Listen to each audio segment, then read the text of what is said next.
finally is my turn. You're watching The Advocate on Plus TV Africa, and I'll be playing it straight down the line. Saturday, 23rd February 2019, finally arrived. I made my way excitedly to the polling station, everyone in expectant mood. As it got closer to my turn, all I heard repeatedly was, failed. I became a little concerned. It would appear that the card reader was not reading people's fingerprints. Then it was my turn, and after 10 tries, I also failed. I was assured that my vote would still count, even though I would be manually accredited. Why are we still messing around with these unreliable equipment and lengthy processes involving card readers, ballot sheets, and stamps? In a country with such a huge population, why are we not e-voting? Most Nigerians can send money via phones, so why are we not sending our votes electronically? E-voting would make it easy to tally up votes in real time. This should mean less opportunity to rig elections and virtually zero opportunity for ballot box snatching, culminating in a free, fair, and transparent election process. What are we waiting for? The way to heaven. You see the fire in your eyes today. Yeah, man. Because this it's like, you know, is an area that touched you personally, honestly. Inside her soul. You know, but really, this is where the problem is really. When Jega introduced the card readers, manual electronic accreditation, the participants were so vociferous against it. I remember Senator Udoma Egbe. I always call out his name every time I have the opportunity. He was in PDP then, now he's in APC. Oh. And he was vociferous, said this is electronic voting, forbidden by the law, that is nowhere captured in our law. So that's the control I was referring to in the Retis topic. And so, until Jega demonstrated it on the floor of the Senate to say, no, what we just wanted to do, what we just want to do is to ensure that before you vote, we have information that it's actually you that is voting. And they backed down. And so, when that was done, we saw card readers failure massively. And I asked the same question. Why is it that when others use it, it works perfectly, but when it's government owned, it's not working? It's not because of the training or non-training. It is because of the control. Government wants to have control in this thing. Once they have control, they'll be able to manipulate it. And nobody trusts anybody here. If you talk about electronic voting, they are quick to show you America. That even America, with all this sophistication, they are still investigating. That shouldn't stop us from embracing this technology. And like you have said, there's need for us to look into this area. Exactly. And the reason I just, sorry, I quickly raised all of the areas that you see them always argue from. No, the reason we advocate in the first place is because, of course, these things won't be given to you, on a silver platter. Right? Yeah. So you want to raise awareness. So enough people say, let the voices be heard. This is not, if enough of us say, look, we're not happy with the way the last elections went. We are not clear that the loopholes are being plugged. We're not confident that it's going to deliver a credible result. Then they'll have, I believe that there comes a critical point where these so-called people who are calling the shots will have no choice. At least let's plug up one or two holes, not like everything. I've only got one question for Uche. Did you grow 11th finger after all the 10th? Even because it must have been so frustrating. By the time I got to the 10th one, I was even tired. I was just like, I want my finger back. Just all right, fine, let's go for it. But no, I mean, Liberos he's absolutely right, because, in America, they're still dealing with, Trump wants to introduce identity cards. Can you imagine in America that they vote without ID cards? And I saw somebody's comment saying, imagine that even in Ghana we have ID cards. That you people are even really backward. But in England, do we vote with ID cards? We don't. Yeah, but we don't. We're on the list. Once you're on the voters list, you can go in there. Your name is there. You vote. We don't vote with ID cards. And there's pictures of your people. Yes. And so you see all the topics today all connect through a dot. One, INEC needs to be up and doing in prosecuting electoral offenders.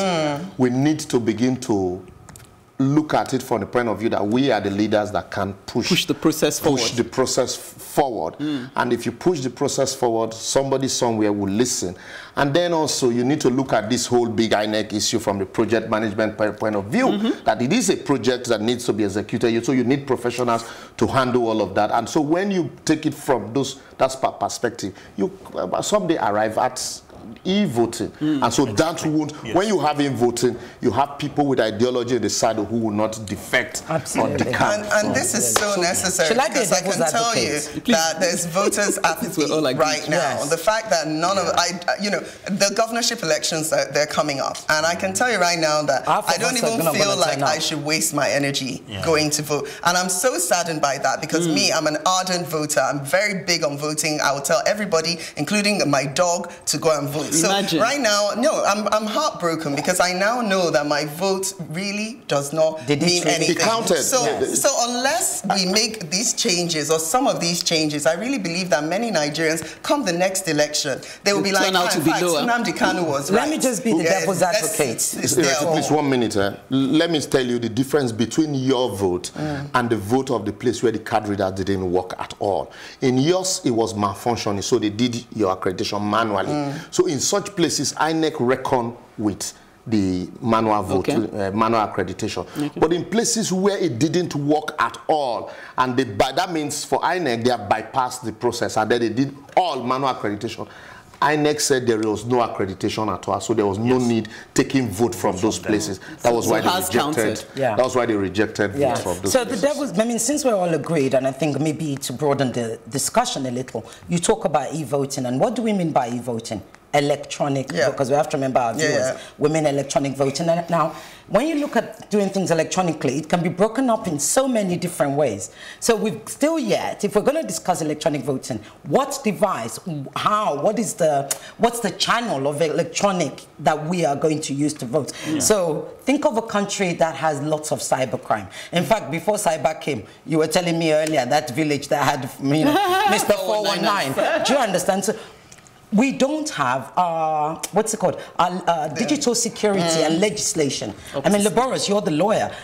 What's it called, e-legislation is still very weak, isn't it? So unless we strengthen our e-legislatures, we can't actually sort of graduate into e-voting, even though it's right. But even from a manual process, if we insist on a transparent process, we should be able to elect people that will go there and strengthen it. We must have to, we have to kickstart it somewhere. Just to hybrid as well. I'm not saying that it should all just be, because not every area will have, but at least let people have that choice. You might even be asked to say, okay, I'm going to register to do e-voting this time. So you might, that's how you would register. And just to but let's even perfect these card readers that are failing everywhere. But you said they're deliberately failing because they're in the hands of government. They're actually not failing in all. But one of the opponents, one of the political opponents, when INEC postponed that thing, he stood up and he made a really good suggestion. He said, look, we've got ATMs all over the place. People are now used to collecting money anyway. Why are we still going through this archaic process? Can you get smart, INEC? And they're not stealing all our money. Yes, exactly. But they used to when it was stripe-based cards. Now you have the chip-based card, and it is more protected. I just want to add a few more points to the strength, to strengthen the argument. Not that we need to.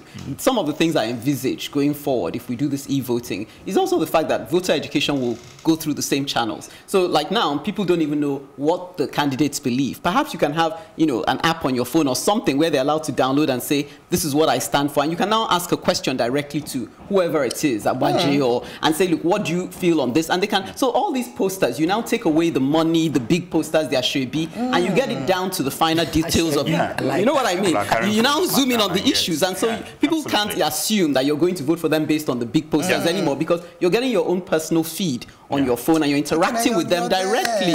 I'm already in the future. Just now, do you also remember that in other parts you have exit votes? When people are coming out to ask you, who did you vote for? We don't, and that would often actually be able to say the true, sort of give us a sample of how people have been here for you to ask that question. It's insane. We need more data. We need to get smarter. Carry 6 months imprisonment. We need to get smarter. We need to get cleaner. We need to get cleaner. Uche needs her fingers back. Well, that's how we roll on The Advocate, packed and punchy. It's time to round up and give us all time to digest the information. Till next week, same time, do stay with the conversation on our social media space, Instagram, Twitter, on @PlusTVAfrica, hashtag TheAdvocateNG. On Facebook, it's +TV Africa, hashtag TheAdvocateNG. We look forward to hearing from you. Till this time next week, let's keep the conversation going as we advocate for a better society. Bye for now. Bye.